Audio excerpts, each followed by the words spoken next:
Well, I'm sure you guys tried to come in from the store. Thank you for coming out, and I pray that tonight you will not be disappointed. And so tonight, before we start, those who are open here is John Long, or your host this evening. But we usually like to give everyone a chance to introduce themselves, so that way you can share with us why you're here, what you're looking to accomplish. If you have to have a deal, you have to scout the group, please feel free to share that as well. And it's about 20 seconds or less, so we'll start with here. With the young lady here, who has a deal with me. Hello, my name is Nicole Area. I'm living in Alexandria. I have a deal in May. A patient of mine, I work in the office. She wants to sell her property, so I'm trying to connect with this group to see if we can hold them on the deal. And I'm new to real estate, so I would like to have her. Thank you.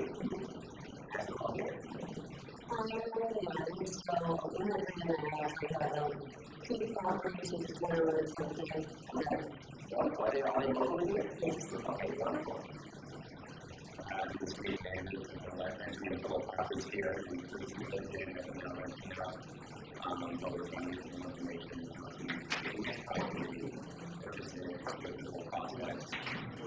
and keep them doing that over and over again. Well, you came to the right place. Exactly. Great topic tonight. Good stuff. Hi, I'm DJ Thomas. I'm from Northern Virginia, Herndon area, and I've dabbled in real estate, but I'm interested in getting serious and taking it to the next level. So that's why I'm here. Wonderful. Should I look in the camera or look in the audience? Be natural. All right. My name is Mike Middleton. I'm a licensed real estate agent in Virginia and D.C., and I'm also a real estate wholesaler.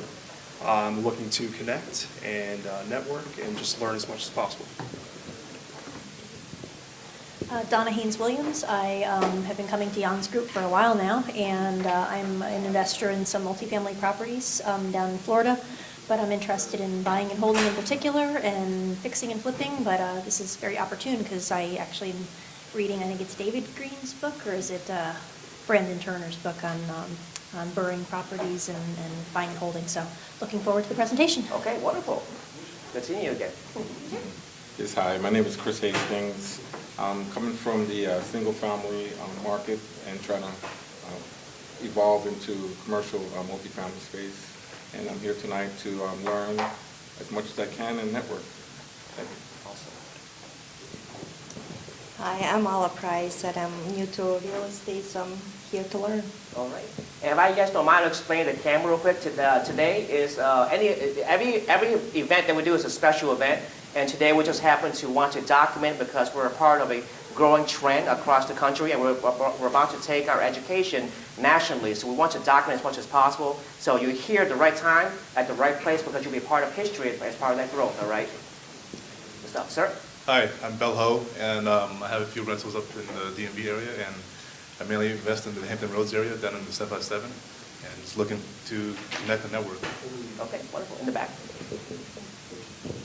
Hi, I'm Tracy Glenn. I'm a native Washingtonian, but I live here in Haymarket.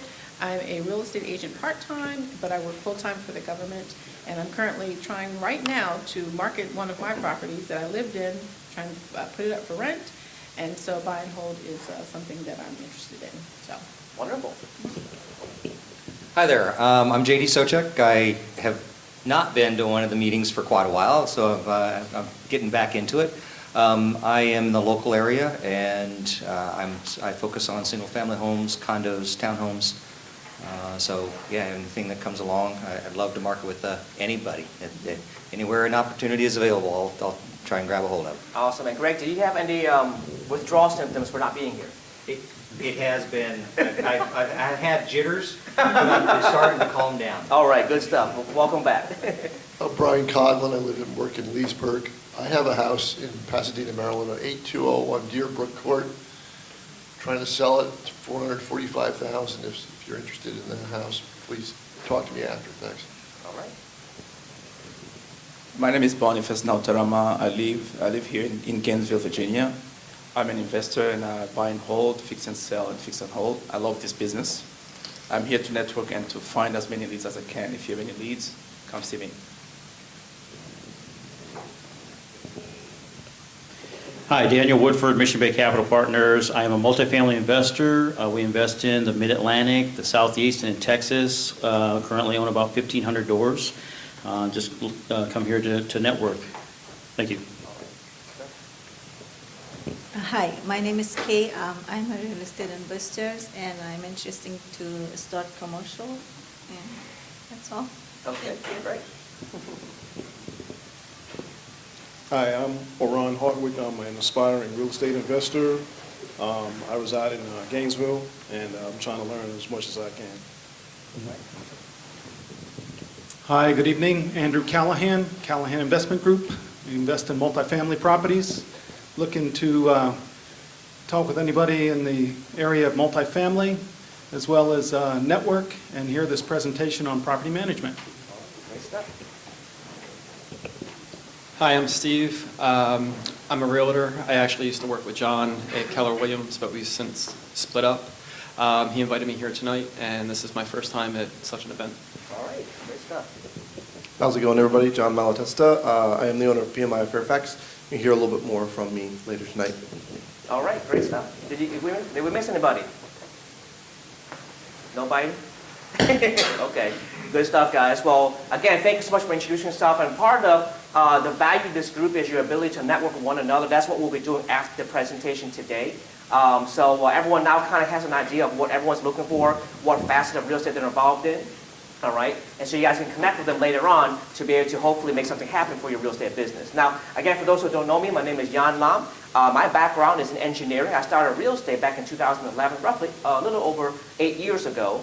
And I started off part-time. My full-time job as an engineer and IT project manager was with the federal government as a contractor. So I did all the right things. I have a bachelor's degree in aerospace engineering. I have a master's degree in aerospace engineering, just in case the bachelor's didn't work out. And I really thought the key to success was to be smart. But later on, I realized that even though I had a great college degree, even though I had a great job, I was not achieving the financial goals that I wanted to achieve, was to help my parents retire, help my wife's parents retire, provide a lifestyle that's second to none, and provide a quality education and lifestyle for my children, which we have 5 of, okay? So, fast forward, 2.5 years doing it part-time, was able to replace my full-time job, have been doing this full-time ever since then. And since then, we've also started other businesses, other ventures as well, in addition to real estate. So it's not just about doing one business, it's about having multiple streams of income, so that way if one goes dry, you can rely on different streams. Does that make sense, guys? Okay. Would you guys agree that markets change? Would you guys also agree that demand change and supply change? So it makes sense to have multiple streams, so that way things are solidified for you guys in case one goes dry, okay? But tonight, guys, every month we have a different topic in real estate. And this month happens to be buy and hold and also property management. So we'll go through a couple of reasons why you should look in buy and hold and why you should really take a serious look at using this as a vehicle for long-term wealth building, okay? So let's go ahead and get started. First of all, why do you want to buy and hold? We just mentioned long-term wealth, okay? Most people who go out and get a full-time job after they get their college degree, well, when they go to their full-time job, one of the first things they do in the HR office in orientation is ask, would you like to be part of the 401k plan? Okay? Or if that company does not have a 401k, what they generally do is they go out to a bank and look for a quote-unquote financial advisor. And the financial advisor is supposed to consult with them on how to retire. Does that make sense? Okay? How many have done that before? I know people have done that. Okay? And it's amazing, when I got my full-time job, I moved up in Northern Virginia from after college when I was in my early 20s. One of the first things I did was go to Wachovia. You guys heard of Wachovia Bank? It's been a while, right? It was bought out by Wells Fargo, okay? I went there and asked for some sound financial advice from the financial advisor. And the first question he asked me was, Jan, when do you want to retire? Okay, what age? And I said, about the age of 30. Because I was in my early 20s at the time, right? And guess what happened to him? He laughed at me. And here he is, I'm no disrespect to him, but he was already in his 50s, and after I left that meeting, I realized something. How on earth could someone teach me how to retire and they have not yet retired themselves? Does that make sense? Okay? So I started looking for mentors, people who retired early, people who don't rely on a job anymore, and I allowed them to mentor me, to feed me the information I needed to achieve the same success they had, and not just reading from a textbook, which is what I was accustomed to when I was in college. Does that make sense, everybody? Okay? I want people with real life experience, not just reading from a textbook. So long-term wealth. Next, in buy and hold, we have tax advantages called depreciation. One of the biggest benefits and incentives that the government allows us to do is create depreciation on our 1040 when you have rental properties, okay? What does that do for your taxable income? It reduces it. Does that make sense? Okay? So if you buy a piece of real estate that's worth $100,000 and the building value of it, let's say, is $100,000 as well, then would you agree that building value depreciates over time because that stuff gets older? And when you segregate certain things, you can start depreciating them even though you didn't really expense anything in reality, okay? So that's why a lot of investors flock to multifamily. They flock to rental property. They flock to certain things so that way they can take advantage of all the tax codes that Congress has put in place to incentivize us to invest in the marketplace. Now, way back when, I believe about 30 or 40 years ago, there was a point in time when the federal government tried to provide public housing for low-income families. Do you guys remember that? Okay. Now, how did that project work out? You guys remember history?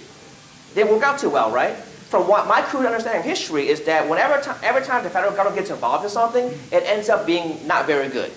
So laws change, and they incentivize investors, private folks like us, to go in and do those things and provide public housing for low-income families. So that way, because we have incentives to make it work well. We have incentives to innovate, to reduce expenses, to increase revenue, to make things more efficient. We have incentives to do that because we're always trying to make a profit. Whereas the government, who is working behind a bureaucratic desk, has no incentive for profit because they have a full-time salary that's constant every single year, unless they get 2% raise. Does that make sense? All right. So they moved back to the private sector and allowed us folks to be able to go in and do these things with tax incentives. And one of the things that they incentivize is depreciation. Next thing is cash flow. Cash flow is the lifeblood of your business. Without cash flow coming in every week, every day, every month, would you agree that you'll get eaten up alive by the expense man? Okay, absolutely. And also possible appreciation. So why do I put possible appreciation as the last item? That's the least most important item. Why is that? Guaranteed. It's not guaranteed. Okay. Now, if you have it, that's a bonus. But there's no way for you, an individual, to control appreciation. There's nothing you can do to control it. Okay. But what you can do is you can control your cash flow by making sure that you buy at the right price and you rent at the right price. You can control depreciation based on things that you have within the property, all right? You can control your long-term wealth by what kinds of properties you buy and how you manage them for long-term wealth. But the last thing you can control is possible appreciation. Now, would you agree that quote-unquote flippers back in the early 2000s to mid-2000s were counting on this one the most? Okay, how did that work out for them? Some were good, some were bad. Some were good, some were bad, right? And they thought the game would never end, so they kept on going until it crashed, right? So possible appreciation is the last thing you want to count on because you can't control it, okay? Now, when you start doing rental properties, you want to ask yourself what kind of things fit your criteria? What fits your risk tolerance level? What are you most comfortable with, okay? Is it location? Do you have a need to be familiar with the location, all right? Do you have a need for a certain price point to make you comfortable? Would you rather stay under $200,000? Would you rather stay under $150,000? Would you rather stay under a certain price point, okay? And also, what kind of cash flow, percentage-wise, would you be satisfied with, all right? And also, line of sight. Line of sight are things such as when you buy a rental property, when you walk out the front door, what do you see? Do you see something desirable, or do you see something that is an eyesore, right? If it's an eyesore, then would you agree that it might be hard to place tenants there, all right? So what is your criteria, okay? So I'll tell you guys, and also tenant quality. There's some areas where you have good tenants that are blue-collar workers, some folks are white-collar workers, and some folks are on public assistance, okay? So what kind of tenants do you want to have in there, and what kind of quality of materials you want to put in there based on that tenant quality? All right, so let me tell you guys, Fortune Homes, we have very simple criteria, all right? And how many people want to know what that is? Every time I told this, people really like it, and they tend to copy it. And by the way, guys, it's okay to copy. Right? For me as an engineer, I used to do a lot of R&D. How many here know what R&D stands for? Research and development. But in business, you can do what's called rob and duplicate. Is that okay? All right? So feel free to copy and paste anything you want to, okay? Because everything works. First of all, my criteria is that the property must cash flow positive. I will never buy a property just for equity and hoping the mortgage pays down. All right? Or even negative cash flow just because of equity growth. I will never do that. I want positive cash flow. All right? Next, I must get it for free, eventually. I hear crickets. Now, how do you get a rental property for free? All right? I'm glad you asked. Let me tell you. If you can get it for free, would you do it? All day long. If you can get it without risking any of your own money, would you do it? All day long. Would you like to know how? Yeah. Okay, let's talk to the right crowd. Okay, here's an example. All right, someone back there knows this property. Okay, so here's an example. We bought this property in Woodbridge. All right, we purchased it in September 2014. Here's what we did to it. Okay, first of all, the seller is local. He's a DIY landlord. What does DIY stand for? Do it yourself. Do it yourself. And you have to do it yourself anything. What does that usually what usually happens when you do it yourself? Screw it up. Doesn't work out so well. Doesn't work out so well, right? You do it wrong. That they have a lot of pride in their work because they did everything, right? But generally, if they have not done this as a profession, it will be done wrong, okay? And also, all right, the seller's thinking the home is worth more than it is. There's a bad tenant that was evicted, and he does not want to hire an agent and pay 6%. Now, why do you think he doesn't want to hire an agent and pay 6%? Because he's DIY. He thinks he knows it all right? So those people, guys, are the ones who think they know everything and want to do everything themselves and don't want and never believe on doing and hiring other people or outsourcing certain services, okay? So in 2014, when we looked at it, the tax assessed value was $173,000. It was 3-bedroom, 1.5 bath, all right? We realized that we add another full bath, that we will be able to boost the rent by another couple $100 per month. So what we did was we had a renovation plan of $23,000 and turned it into 3-bedroom, 2.5 bath, and after it's done, it'll be worth $215,000 as an after repair value, okay? Now, based on these numbers here, for those who've done deals before, what should your purchase price be? I'm sorry? You offer? Yes, what should you buy this property at? What price?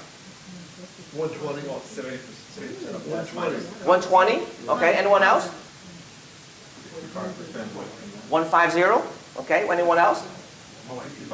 65%? Well, 65% of what? 65% of this? 70% of the ARP minus repair. 140,000. 140,000? Man, I'm offering 120. Oh, someone's offering 80,000. ARV minus repairs times 70%. Okay. And what does that number turn out to be? Anyone have a calculator? Around 120. 120. Around 120, okay. So we're around 120. Well, guess what my offer was initially? 100,000. Someone said 50. 100,000, okay. But there's what we eventually we're able to get it for, okay.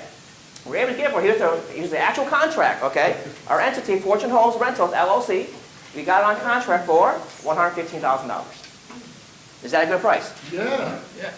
Would you buy that? Yeah. All day long, right? It's exciting. So here's what happened. Here are the numbers, okay? When you buy a rental property, you have to take a look at a couple of things. First of all, we purchased it for $115,000. Closing cost was roughly $1,500. We were going to spend roughly 3 months to renovate it and also market it for a tenant, okay? So our interest costs and holding costs, which includes utilities, HOAs, and also interest payments on a mortgage, was roughly $4,000. Renovation cost $23,000. Therefore, our total cost altogether is $143,000. Okay, does that make sense? So we refinanced it. Once we got a tenant inside, we got a loan for $145,000. To refinance it, the refinance cost of points and also transfer recordation tax was roughly $1,500. So therefore, the net proceeds was $143,000. Did that pay for the total cost? Do I have any money in the deal? No. Am I happy? Yeah. Yes. Did I get it for free?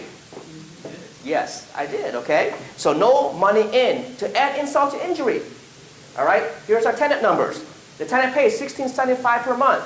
We had HOA costs. We had real estate costs. We had insurance. We had property management. We set aside money for repairs and vacancy, because usually if a tenant stays for a year, we need to allot about 2 weeks or 3 weeks per year for vacancy while we find a new tenant. Our debt service, which was our mortgage payment, $845 per month. Total cash flow actual was $249 per month. Is it cash flowing positive? Yes. Yes. Did I get it for free?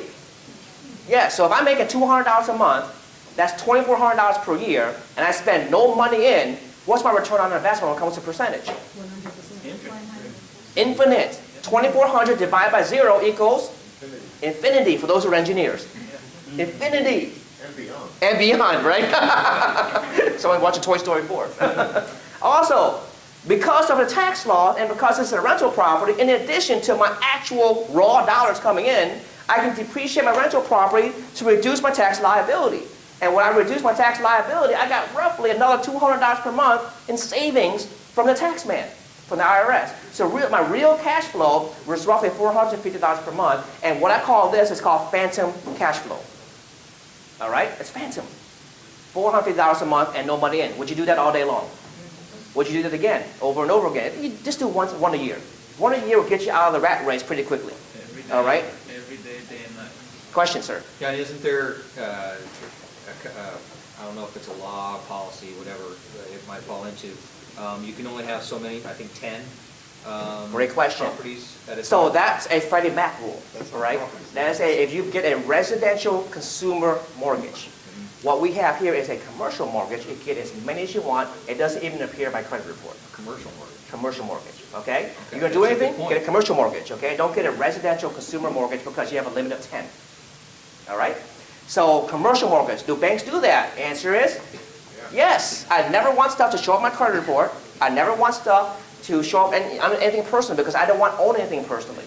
I want to be as poor as possible on paper. Me, Jan Lam, wants to be poor and dead broke on paper. All right? But I want my businesses to prosper. Does that make sense, everybody? All right. All right, here's another example. All right, I'm sorry, there's one more thing. By the way, because the value is $215,000 now, the new loan is $145,000, I have an instant equity of $70,000. Just like that. Now, how long would it take for you to increase your net worth of $70,000 in the stock market? By putting zero in. By putting zero into the stock market, right? All right? Or how about a mutual fund or a 401k? How long would it take for you to make $80,000 and increase your net worth? I'm sorry, $70,000. Takes time, right? But in real estate, you're increasing your net worth, bam, just like that, in addition to the cash flow. That's how real estate investors can become millionaires really quickly because following these examples right here. Okay? Now, do you guys see this as doable? It's not very hard. It's not rocket science. I promise you, I did not use my master's degree to achieve this. Right? It was basic arithmetic and basic negotiation skill. Yes? Question? So what am I missing? Because I thought that you had to be 5 units and over to be a commercial. Nope. Nope. Depends on the bank, right? So the banks we use, they can do 1 unit at a time.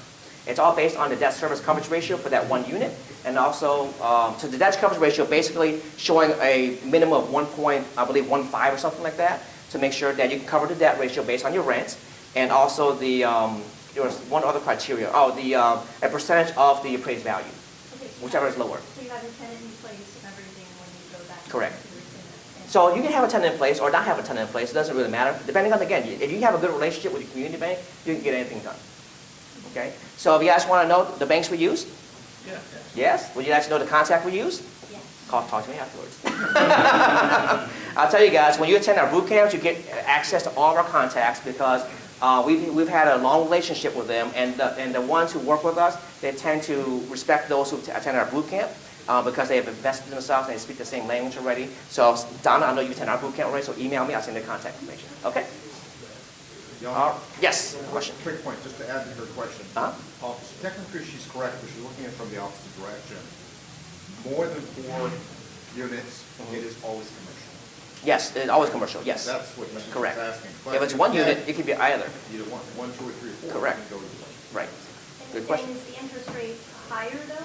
It's higher than a residential, but it's worth it. So like I think at this time, what's that? Yeah, someone else is paying for it anyways. I think this interest we had at 4.75, which is not bad. Okay, and it's amortized over 25 years, and it's a 10-year loan. Okay, so we don't plan on keeping it 10 years anyways. When we either sell it or do a 1031 exchange, we move that money into the next property. Okay. All right, good stuff. Is there a townhouse? I'm sorry. Is there a townhouse? This is a townhouse. Yeah, sorry about the color here, but this is another townhouse in Woodbridge. And here's another scenario. All right, this one actually was much simpler. And as you do this more often, you can find deals. You can recognize deals as they come to you and how you structure it to have easy management. This one, we didn't have to renovate anything. Okay, it was a beautiful thing. So here's the story with this one. Seller info. He's long distance, all right? The property is in Woodbridge, but he lives in Richmond, so he's long distance, okay? He's also a DIY landlord, and he's burnt out. The reason why he's burnt out is because he's 75 years old. He's a former Marine, all right? He's a very tough guy, but no one's getting any younger, right? Okay? So he can't do it yourself anymore. They couldn't handle it anymore, so he had to sell the house. So at the time when we looked at it, 2017, the tax assessed value was $214,000, all right? It was already a 3-bedroom and 2-bath. ARV is $250,000 if we were to repair it and make it rent ready, or if it's as is, it was $200,000. Okay, we bought it as is. So based on these numbers here, all right, and by the way, the tenant was paying $1,600 per month. What would your purchase price be based on these numbers? What's repair? No repairs. No repair. It's a turnkey tenant. 175. 175, okay, turnkey tenant. So no repairs are needed, and they've been there for 11 years. They're going to be there for another 11 years. All right, here's the rest of the numbers. Okay? Turnkey tenant, so we mentioned that, $1,600 per month with positive cash flow already. All right? We purchased it for $150,000. So here's what we did. All right? We had 80% loan, private loan. $120,000 private loan. We also agreed that the seller will provide 25% seller financing of $37,500. Now, why would he agree to seller financing? So that he doesn't have to take a tax burden on the full amount that he received. That is correct. I sold him on the fact that, Mr. Seller, if you sell for this amount, you're going to cross another tax bracket, and your tax bracket will be X percent. If you sell to this amount and then do seller financing, you reduce your bracket, and then you can take the rest of it the following year, so that way you stay at the low bracket level. Because he hated paying to Uncle Sam, and I used that to create a win-win situation. So now, because I have 80% loan, and he's providing 25% financing, purchase price is $150,000, but my total financing is $157,500. What's that going to do? Cash a settlement. How about that? All right, here's the HUD. Let me zoom in. Okay, first mortgage, $120,000. Tenant remains in place. The lease is assigned to the new owner. All right, so the existing tenant, the lease was assigned to me. All right, so 25%. So way at the bottom it says cash to borrower, roughly $1,800. So in order for me to buy this house, I needed to accept cash at closing. I couldn't refuse it. Have you guys ever bought anything and you got cash from buying it? You can do it in real estate, yes. Did he give you that 37.5 at 0% interest? 6%. 6%? Isn't that great? Great question, 6%. Okay? And believe it or not, because this was a private loan, the 6% second position mortgage was lower than my first position mortgage. But he didn't know that. Yeah. Right? He assumed that my first position mortgage was like 4% or something. Okay? Question? What was how long was the loan? The first loan or second loan? 6%. The 6% was 2 years. And that's been paid off already, because we refinanced it. Okay? Did you have monthly payments to him, or was that a cash out in 2 years of 37.5? We have monthly payments to him as well. Yep. Okay? All right. So here's the numbers. We got cash back at the closing, $1,800. Rent income, $1,600. Taxes, $200. Insurance, $75. Vacancy and maintenance and so forth, and all these other numbers. So we had 7% on the first mortgage. Okay? Second mortgage was lower, 6%. All right? Total cash flow actual $229. Depreciation, phantom cash flow $200. This number should be $429. Excuse me, there's a typo there. That should be $429. So we got cash back at closing, and it cash flows every single month. Would you do this deal all day long? All day long. Did you risk any of your own money? No. What's that? Not at all, right? It's already undervalued, all right? And shortly thereafter, we had an appraisal done, all right? The appraisal, we bought it for $150,000. The appraisal came back at $230,000 at the condition it was, and therefore we had another instant equity of $80,000. It was better than the first one. Can you guys see yourself doing this? Here's the great thing, guys. Once we purchased this property after final inspection, I have never been to the property since then. Would you guys like to own real estate and still have a life? Okay, because the key is to be able to enjoy your life while investing in real estate, not working your butt off. And the key again is working smart and not working hard. You can work hard, but you got to work smart as well. I like to say work hard and smart at the same time. Okay, question? How'd you locate the seller? How'd you locate the seller? Great question. I attended one of these meetups. He was there? No, he wasn't there. But I met someone who knew him. The key is that you knew someone who knows somebody. See, I once was told by one of my mentors who was a very successful in business that you are 7 phone calls away to accessing someone of significant importance inside the White House. So just applying that to business, you're 7 phone calls away, 7 levels of generation contact away from finding a very good deal. And all it is networking from people to people to people to people, because someone's going to know somebody who needs to sell their house in an urgent way. Does that make sense? And does it cost anything to network with people? The event tonight cost anything? No. So we went there, we met this contact, we built a good relationship. I had coffee with him, and we decided to work together. And so since then, he's been sending me leads constantly of sellers looking to sell their house, and I will go meet them, and if the deal transacts, I give them half a point. Is that fair? It's fair, half a point. How does he get all his leads? Well, I mean, everyone knows somebody that you don't know, right? So that's. He's not a professional. He's a professional. He's a mortgage lender, so he knows a lot of people, right? So you want to meet people who know a lot of people. People who are center of influences, people who are in business for themselves, right? Church leaders, small business owners, people who have a huge client base, such as insurance agents or mortgage lenders and things like that. You know, people who know people will give you access to people who need to sell their house. Does that make sense? But also, when you meet with people, you got to ask yourself, why would they work with you instead of somebody else, right? So let's use 2 examples, Donna and Mike. Mike, why would someone work with you instead of Donna? And Donna, why would someone work with you instead of Mike? You got to give that competitive edge to the person you're working with, otherwise they'll never work with you. Okay? Are you having a good rapport? Are you building a common bridge? Are you building a win-win relationship? Do they see integrity in you for them to want to work with you? Okay? The key is that synergy you create with that person. Now, I bet a lot of people were shady. I chose not to work with them because I don't want to work with shady people. I was born and raised in Buffalo, New York. I've seen my share of shady people. Don't want to deal with them. I'd rather people who work with people who have integrity and people who want success for themselves and also their team members as well. Does that make sense, everybody? That's why we call ourselves the Fortune Homes team. For those who are part of our team and want to work with us, that they can have success with us as well. Okay? All right. So, the next part, guys, the next key is to having a life while you own these rental properties to earn cash flow. All right? So, the next gentleman I'm going to bring up has been a gentleman I met years ago, and he manages all of our rental properties right now to date. And I cannot speak enough of him. He's a true, has a heart of gold. He truly supports what we do. And he works really hard as well. Sometimes I see him do things that, he tells me the stuff he does later on, long after he's done it already. So it's not like he does the property management, and I don't even know what happens. I just know the problem is solved, and that's the kind of property manager that you want on your team. Does that make sense, everybody? So without further ado, please help me give a warm welcome, round of applause to Mr. John Malatesca.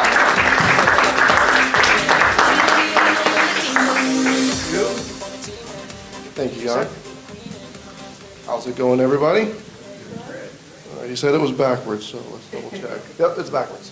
So, as Jan said, my name is John Malatesta. I do manage all of Jan's properties, and I'm the owner of PMI of Fairfax. We are a residential property management company based in Reston, but we manage all over Northern Virginia.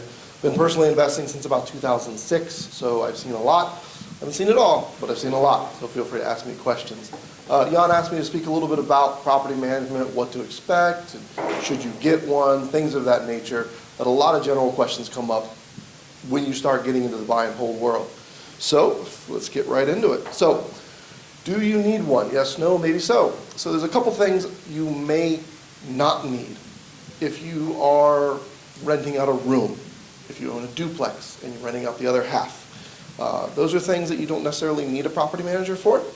So, and also if it's your first rental, you just want to get your feet wet, get that experience. It's definitely a good learning experience.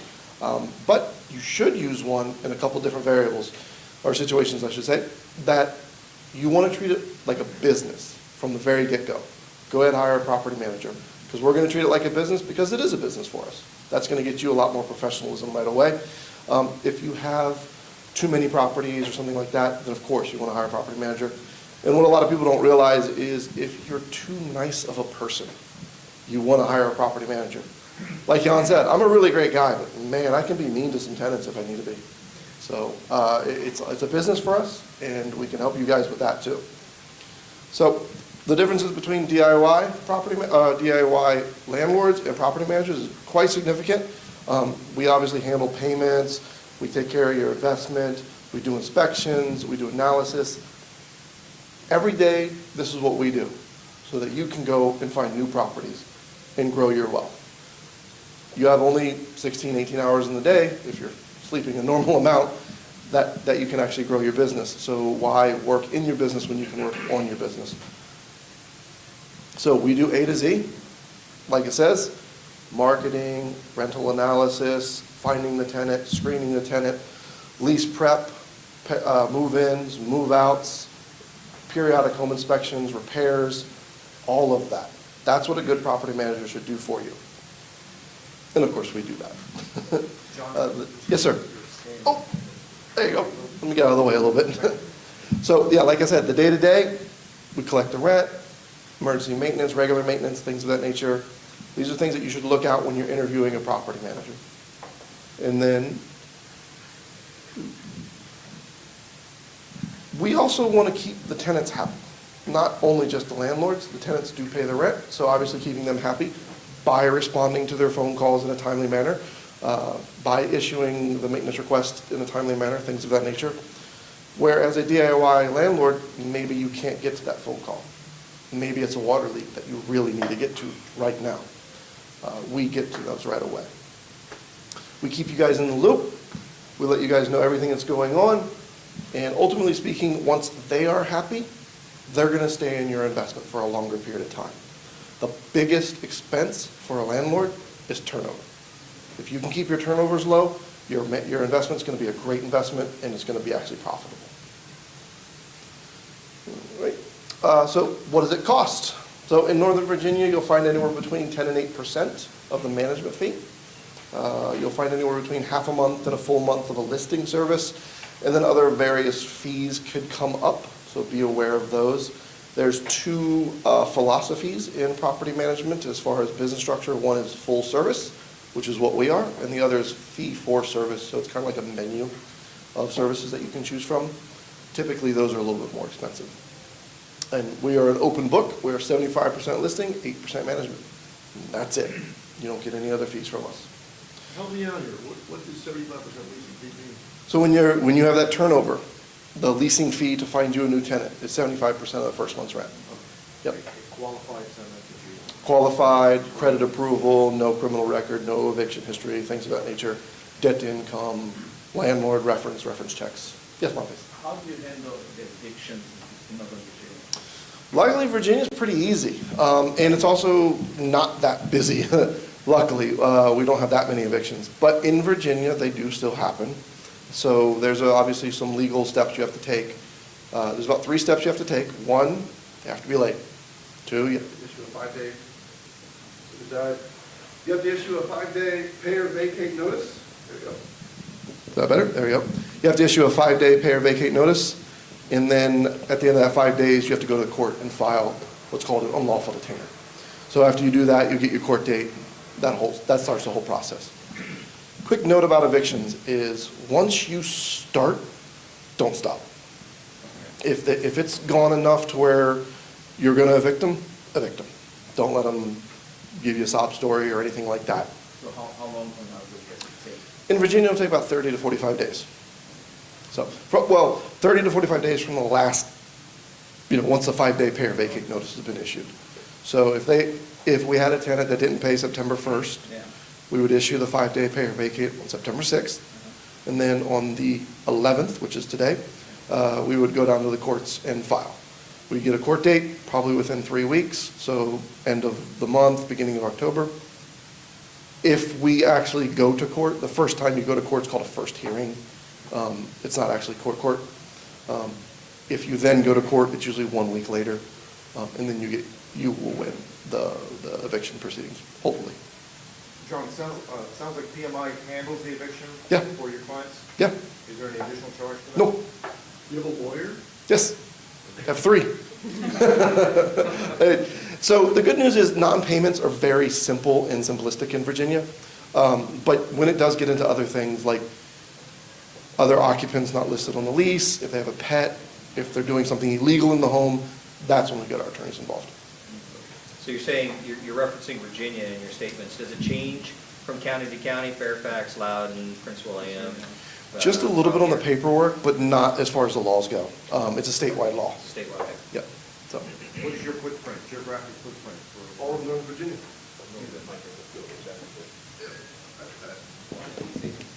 No, we don't do Washington DC. The TOPA laws in DC are very aggressive and very tenant-friendly, so be careful if you are looking in DC. They have what they call professional tenants in DC, so you'll experience that, unfortunately. But might look at the next slide, because that's actually the next slide is questions. So, yes? I just had a quick question. Is there a new law about carbon monoxide detectors that have to be in the home? There's a new regulation. It's not quite a law. It's a HUD regulation. And yes, if you have gas furnace or gas stove, you must install a carbon monoxide detector. Is there any particular number or on the floor? I have to review it. There is, I don't recall what it's per square footage. So I don't recall what it exactly is, though. Yes, sir. Single-family homes, townhomes, condos, multifamily, commercial even. So we do it all. We mainly focus on residential. We don't really focus too much on commercial, though. Yes, sir. Do you guys use a list of vendors to do repairs? Oh, yeah. Or do you guys accept bids from multiple vendors for a specific thing? So we end up getting a lot of folks that want to get on our vendor list, and we give them a shot. So we'll get estimates together, and we have, say, a new painter. We'll give them a shot to put an estimate in. But from experience, we've developed very good relationships with everybody that we have: roofers, HVAC, appliance, painters, carpenters, carpet people. We have a very good list. But if there's a new vendor, we'll definitely give them a shot. And for the more expensive items, we do produce 3 estimates for our owners.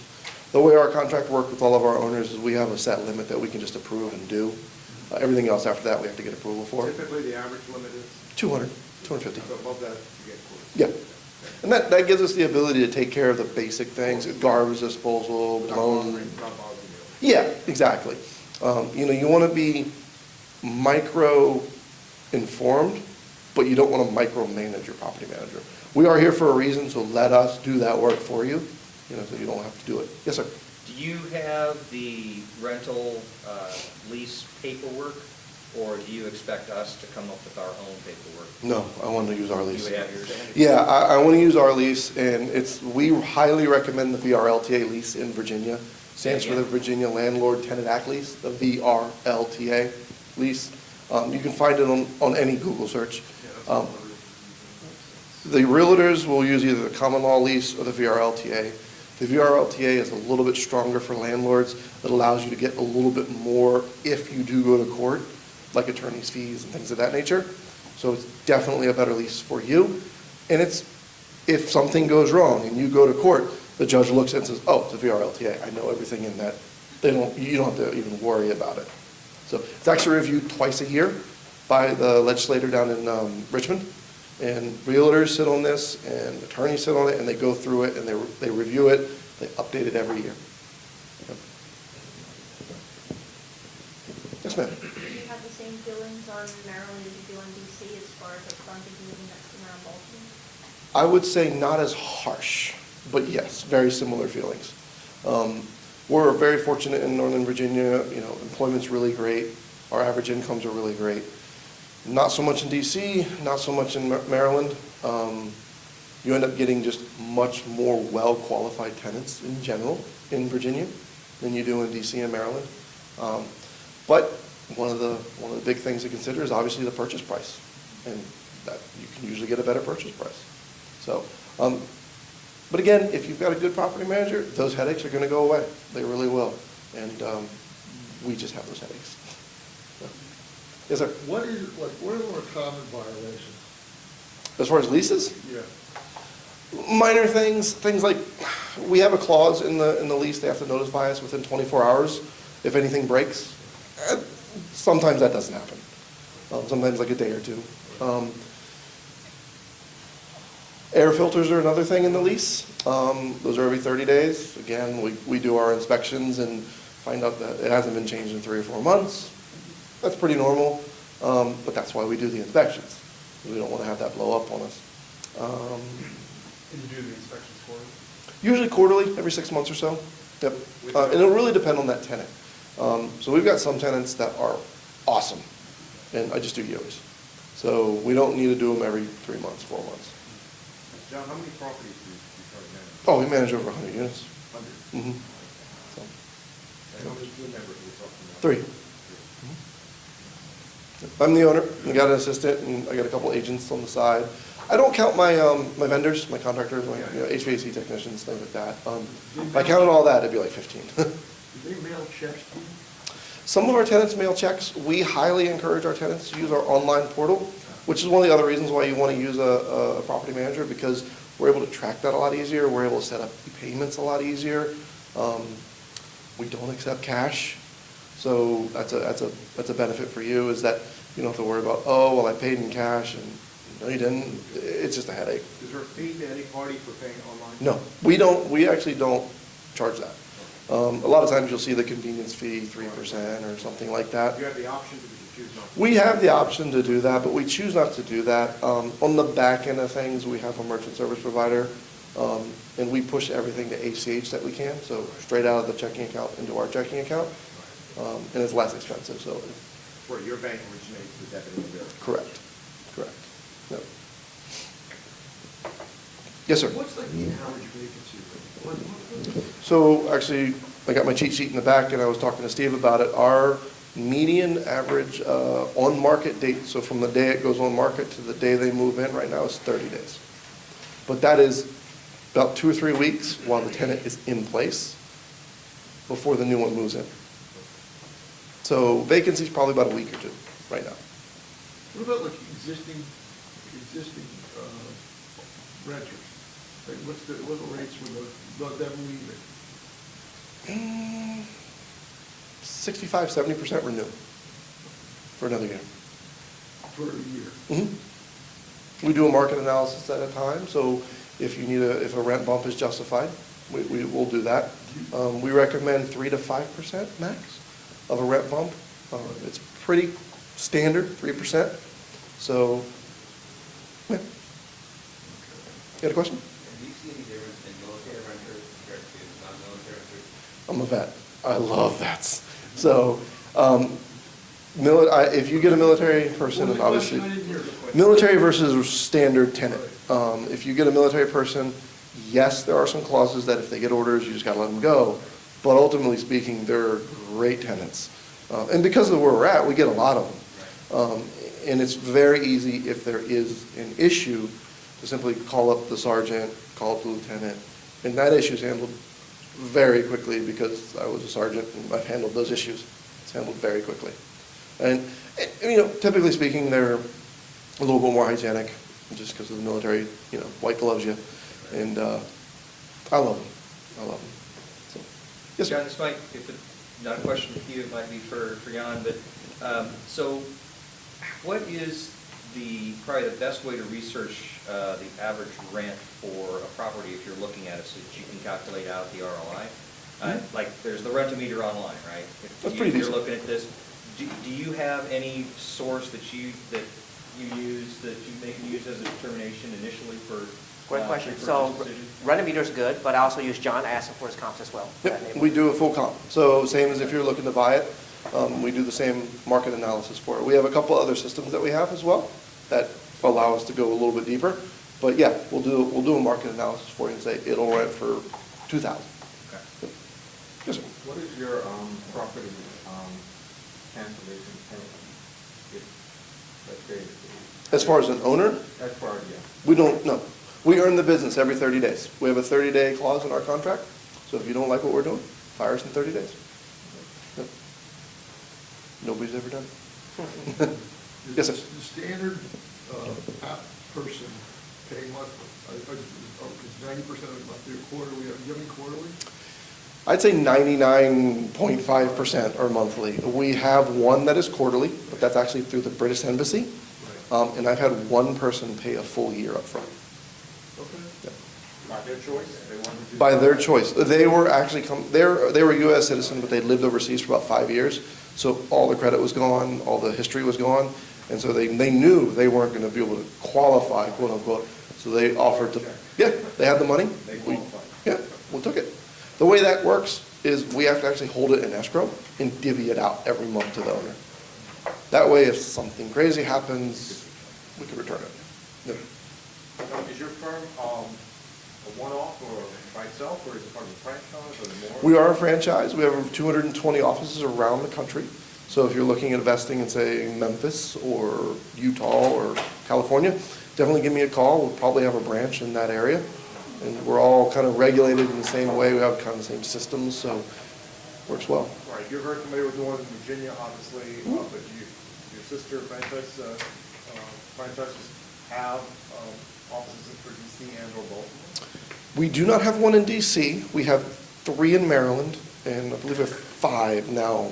Charlottesville, me, Richmond, Tidewater, and Loudoun in Virginia. But yeah, like I said, we've got like 200 offices around the Is country. Baltimore covered? Yes, but let me double check that for you. Yeah. We've got like 3 or 4 in Maryland. Yep. We've got one in Malta, by the way, so if anybody wants to go on vacation rental. Matter of fact, ironically enough, it's an interesting story. When we first opened the doors, obviously I'm a realtor, we can list and do all that stuff. My very first piece of business as a PMI was a referral to Maui. Yep. So, yep. Somebody wanted to go to Maui, and I'm like, I got a guy. So. Yes, ma'am. Does your, do all the franchises abide by everything you said about the 8% in 30 No. days? Or is it just We are all independently owned and operated, of course, but in general, you're probably going to get very similar numbers. Nationwide, I think the average 10%. I mean, we can do 8% in Northern Virginia because obviously our rents are a little higher. We don't necessarily need to get 10%. But when you go somewhere where the average rent is $750, you kind of need to do that just to make it a viable business. Does it matter if you own 1 unit versus 50? It does. So you guys go, so you negotiate with Yes. people that you own? Yep. Every property manager will negotiate for volume. Yep. Or at least every good one will. Yes, sir. Are you able to talk about your tenant screening process? Absolutely. So our tenants, it's a full credit report, it's a full credit pull. We see criminal background, we check references, we check landlord references, we do employment verification. I will see as minor as a speeding ticket to as major as a felony. And I'll see every collection, I'll see every late payment, I'll see evictions, anything that's on their record, I will see it. And what we, A single source? yeah, well, no, it compiles into one single source for us, and then that whole report is about 20 pages long, so we condense it down to 1 page for our owners. It's a lot easier to read and review. We do give a recommendation to our owners to either approve or deny, but ultimately speaking, you would be the owner of the home, so you have the final decision. But if we say no, it's a very big no. What about salary? Do you use like a 3-to-1 ratio? So we actually do debt to income. So we look at their true income and we look at their true debt. That way we know. It's not, because I've had people make $150,000 a year and not qualify because they just have way too much debt. I've seen it. So our debt to income ratio needs to be under 40%, and that includes the rent. So, and that's one of the reasons why, even if you don't go with a property management firm, at least have one in your back pocket so we can pull your credit for your tenants, or your applicants, I should say, and we can actually pull those things. You do have to go through a lot of screening to be able to pull credit. And in the company, I'm the only one that's allowed to look at it because it's a regulatory system. It's, you've got to follow the rules. At least we can pull credit, and at least we can get you a good qualified tenant. Yes, sir. John, if we didn't hire you initially as our property manager, would you provide these services as an a la carte for like doing that type of thing? Just charge us a one-off on that? Yeah, so the tenants pay for their own screening process. Okay. But yeah, I mean, we've done several screenings for agents that, we never got the management per se. But yeah, we at least want to get you a well-qualified tenant. What is That's the cost of that screening? So we charge $45 per adult, and it's just, they go online to our website, they fill it out, we get that, we just go from there. First step is getting you a well-qualified tenant. You're happy with the tenant, you're ready for management, we're always here. Have you encountered or supported lower credit scored individuals to help them build credit? Because I know, like personal business owners, they're upstanding, individuals, but maybe they lost their business. Yep. Or something like that. And so they just need to recover that, but they can support rent.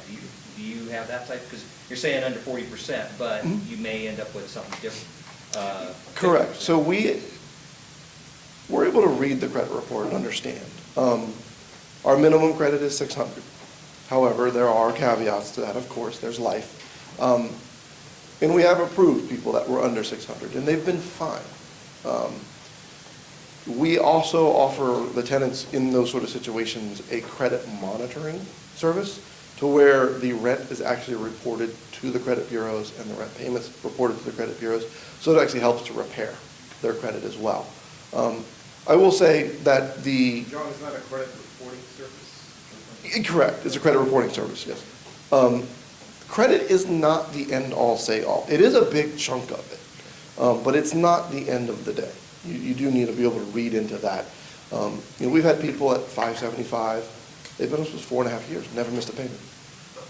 We had people that looked great. A realtor, a friend of ours, who had a very big house. It rented for $12,000 a month. And yeah, we wanted to get that management contract.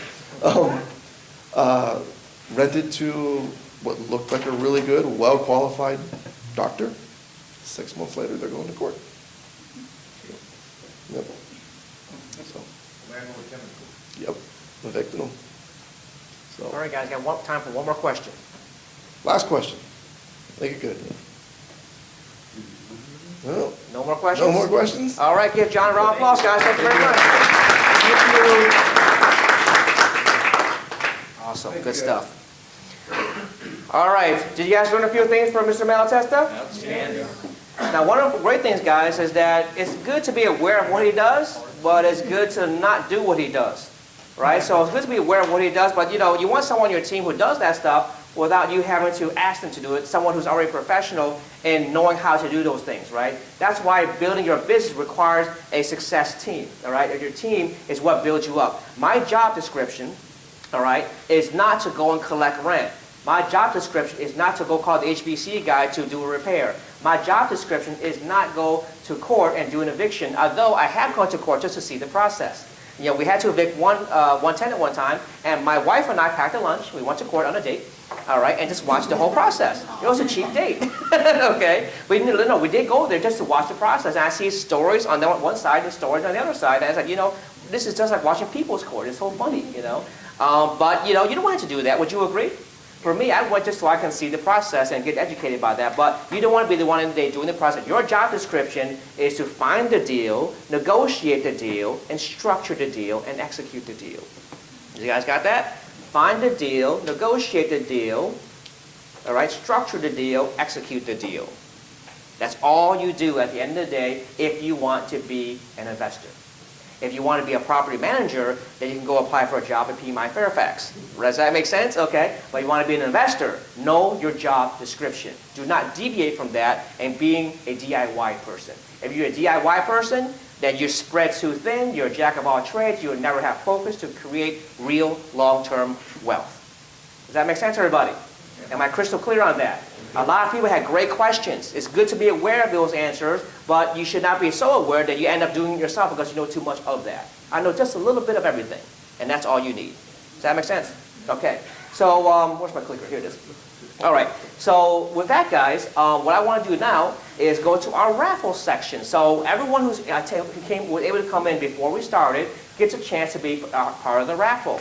And what we've done, starting a few months ago, was to give a 30-minute free mentoring session to anyone who to the one who gets chosen from this little thing. Last month, we were able to choose Mr. Bonifaci. Is that right? Yeah. Mr. Bonifaci, can you please come up real quick? All right. Give him a round of applause, guys. All right.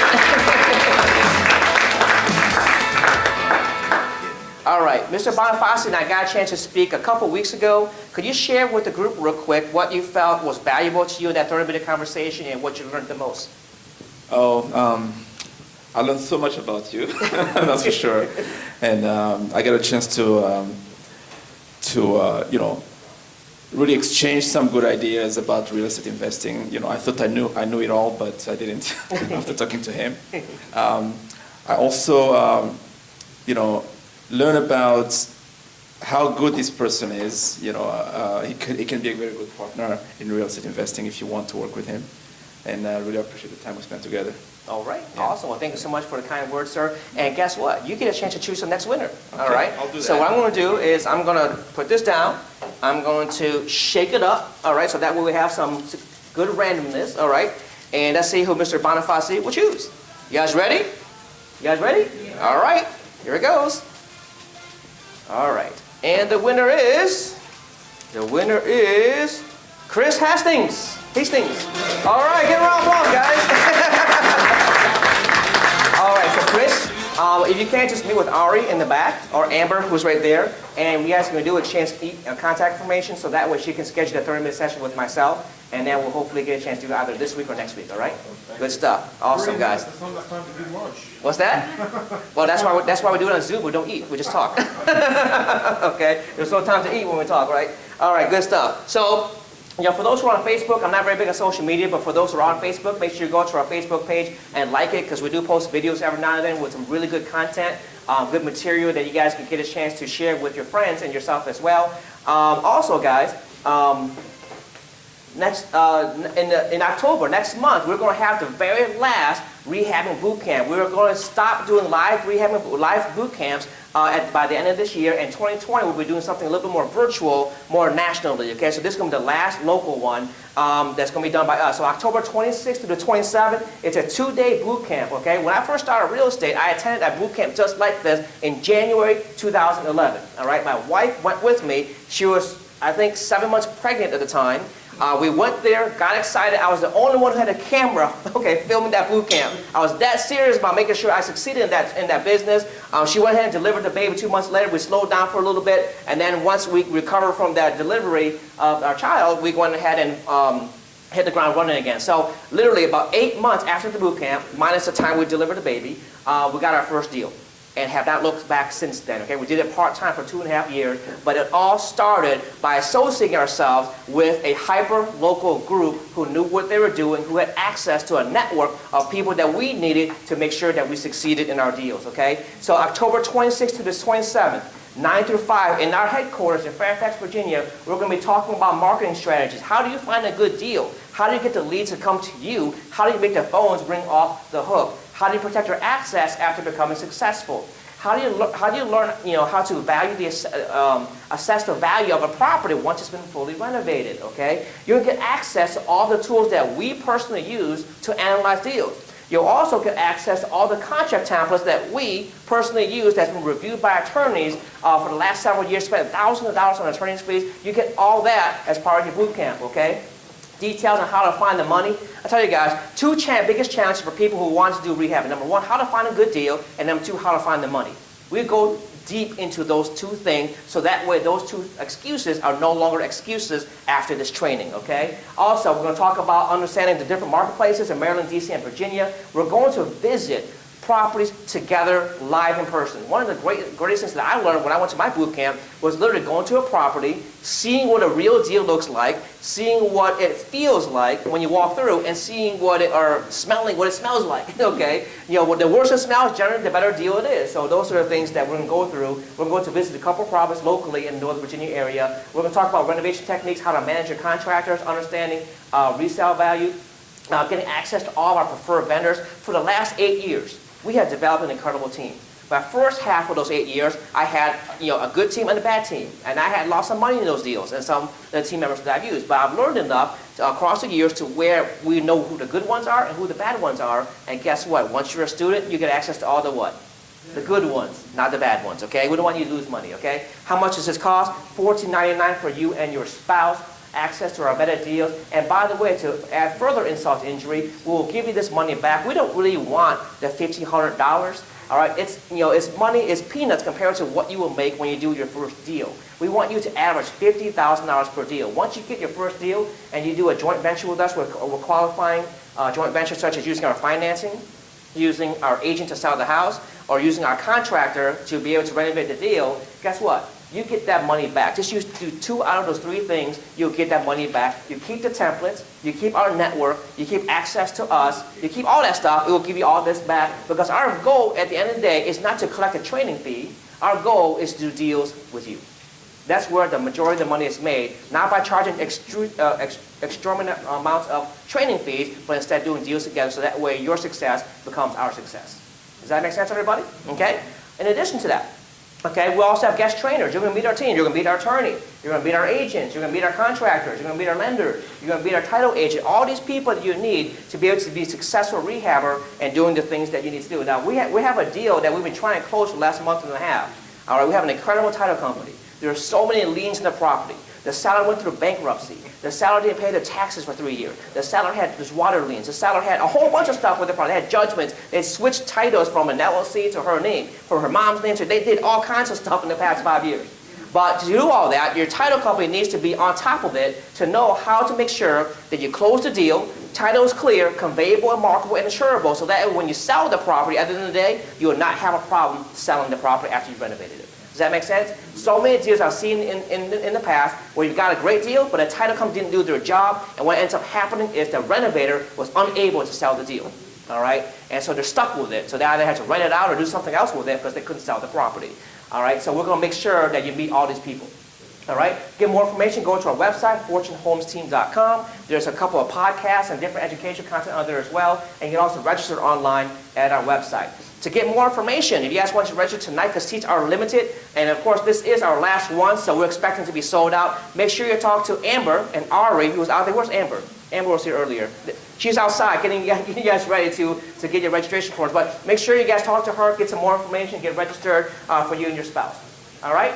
Now, next month, October 9th, the second Wednesday of October at 7 o'clock, same place, same time, our topic is going to be how to be the bank. How to invest your capital in different facets of real estate, okay? So we're really excited by that topic because at the end of the day, when you make enough money from doing the deals, you want to park your money to where inflation doesn't kill you. Does that make sense, everybody? You want to earn money your ROI is more than the cost of inflation and cost of your expenses. So with that, guys, thank you very much. And now is the part where we're going to definitely clap, and then, and then we're going to give a round of applause, and then we're going to network at the end here. So thank you very much, guys. We get a chance to network now and get a chance to meet you guys after the event here. Thank you very much.